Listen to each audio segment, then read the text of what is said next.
Before I proceed to my interpellation, I wish to manifest the letter sent by Attorney Emerito Kilang and Attorney Rot Siv Comigad.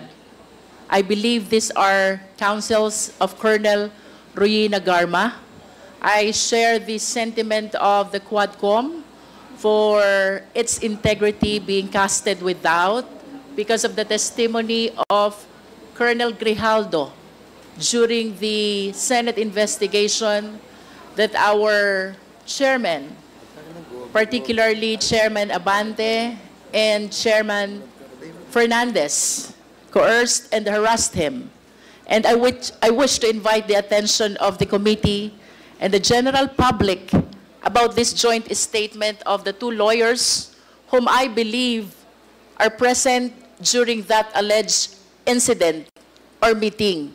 If I may quote, Mr. Chair, the two lawyers state in this joint statement, we would like to shed light on the nature of the interactions we observed.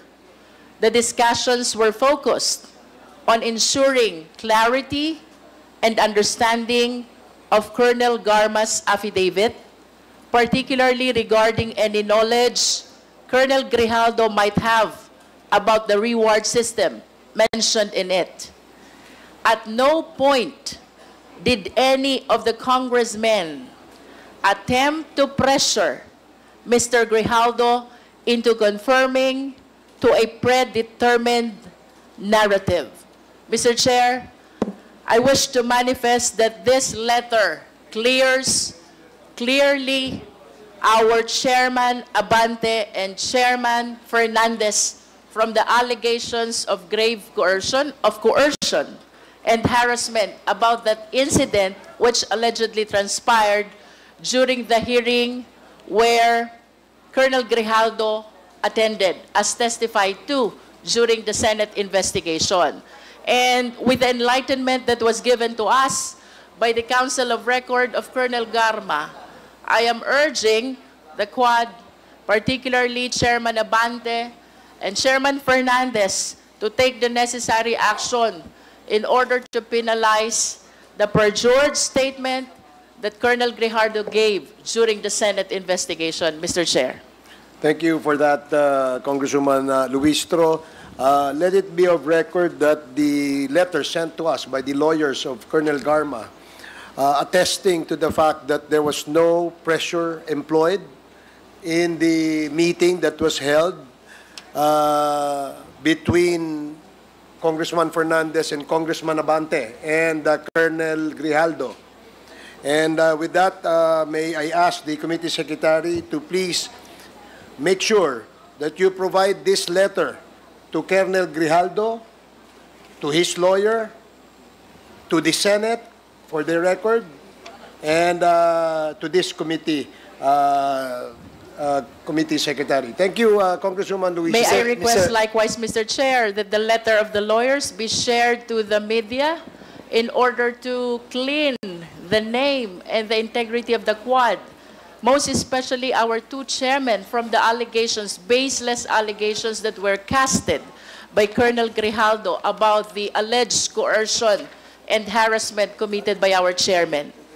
Comsec, please provide copies to the House of Representatives Media Group. Thank you, Congresswoman Luistro. You may proceed. Do you confirm that Alan Lim, Wen Li Shen, and Wei Sean Lin refer to one and the same person? No, Madam. No. Who among these names is your husband? Lin Wei Xiong. Lin Wei Sean. Lin Wei Sean. Lin Wei Xiong, Madam. Lin Wei Xiong. Yes po, with G. I understand that there are English names which are being used by Chinese. Does your husband have one? He's using Lin Wei Xiong. Lin Wei Xiong. But that is a Chinese name, tama yes, ba? Po. Opo. So wala ba siyang ginagamit na English name? Some of his friends call him Jeffrey po. Apat na. In the face of the testimony of Colonel Asierto that Alan Lim, Wen Li Shen, and Lin Wei Shon refer to one and the same person. What evidence can you offer to us to counter this testimony of Colonel Asherto? I have my marriage contract that stated my only husband is Lin Wishong. Okay. Not Alan Lim, not another Win Lee. Sorry, what's... Apart from the marriage contract, ma'am, what else can you offer us? I only have our marriage contract with me here.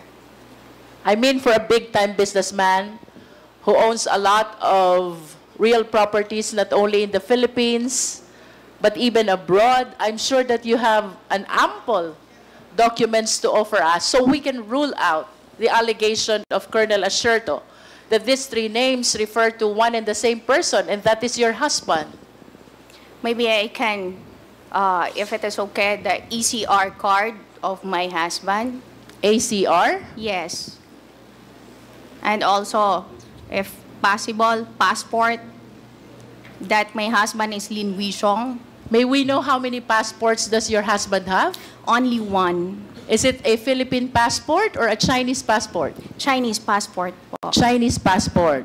So, in no case did he obtain any Philippine passport? No po. What other documents, ma'am? We have here your marriage contract, the ACR, the Chinese passport. Maybe we can include also the birth certificate of your children? Yes po. How about the business permit? Business permit, our companies po kasi is, ang mga business po namin is under the company's name. Yes, can you please mention to us what business names are you using for your business operations? Yeah, we have XRL. XRL? Yes po.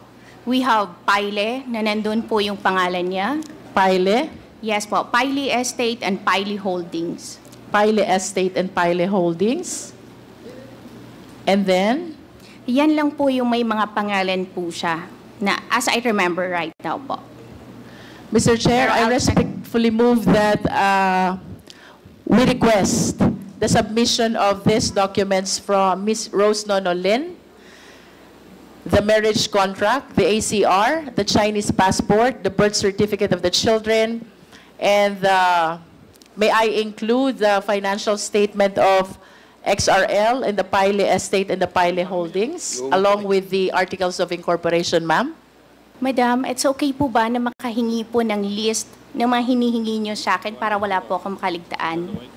Mr. Chair, we will be requesting the COMSEC to provide her the list of the documents that we will be requesting from Ms. Rose Nono Lin. COMSEC, please provide the list to Ms. Lin. Mr. Chairman, with the indulgence of Congresswoman Luistro. Yes, SDS Gonzales.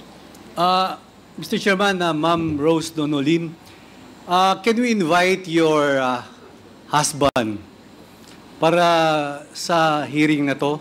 At kayo po ang magdala ng imbitasyon niya. Pwede niyo po isama rito yung husband niyo? Mr. Chairman, right now po, out of the country po siya. Alam po namin yon, sinabi mo sa akin kanina. Nasa Hong Kong siya. Yes, Pero Mr. Chair. kung i-invite po namin, kayo ang mag-hand carry ng imbitasyon at asawa niyo po yan, siguro po pwede niyo isama dito sa hearing yung husband niyo para once and for all, matanong po natin siya. Mr. Chair, pwede ko po dalhin yung invitation. But I can't promise po na sasama po siya sa akin para po sa pagdinig dito. Bakit po? Ay, hindi ko pa po alam kung ano yung maging desisyon niya, Mr. Chair. Palagay ko po kung may imbitasyon naman po itong Quadcom na to, palagay ko naman po pupunta. Kasi para once and for all malaman natin. Or, baka po kayo, Madam Rose Nonolin, hindi nyo alam kung ano pangalan ng husband nyo. Mr. Chair, Lin Wishong po ang pangalan ng husband ko. Ano po? Lin Wishong. Kaya nga, sa alam nyo, baka yun ang pangalan. Pero sa pagsasama nyo, ilang taon, ilang years na po kayo magkasama? Almost 15 years. Almost 15 years. So almost 15 years, hindi nyo po alam talaga ang pangalan ng asawa nyo. Ang alam ko po na pangalan ng asawa ko, Mr. Chair, Lin Wishong po. Anyway, Mr. Chairman, we will just invite the husband of Madam Rose Nonolim. Ay, invited na ba?